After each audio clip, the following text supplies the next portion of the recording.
আসসালামু আলাইকুম। আজকে একটা ছোট ইনফরমেশন শেয়ার করতে ভিডিওতে আসলাম।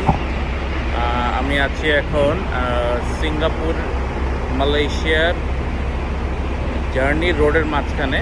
এখন যে জায়গাতে আছি এইখানে হলো সিঙ্গাপুর পাসপোর্টের এক্সিট হয়। তো আপনারা যারা বাসে আসবেন তাদের জন্য এই রোডটা অ্যাপ্লিকেবল। এই রোডের ক্ষেত্রে ঠিক আমার পিছনের ওই জায়গাতে আপনাদের এই যে কী বলে সিঙ্গাপুরের বাস আপনাকে নামতে বলবে এবং মাইকিং করে দিবে যে আপনার পাসপোর্ট এবং শুধু পাসপোর্ট নিয়ে আসবেন, পাসপোর্ট চেক করার জন্য আমরা ব্যাগ ট্যাগ রেখে সব কিছু রেখে আপনারা চলে যাবেন হলো যে একটা জোন দেখাবে, কথার কথা এই বিল্ডিংয়ের ভিতরে দেখাবে, বিল্ডিংয়ের ভিতরে চলে যাবেন। এইখানে হলো ইমিগ্রেশন হবে। ইমিগ্রেশনে আপনার পাসপোর্ট স্ক্যান করে ছেড়ে দিবে।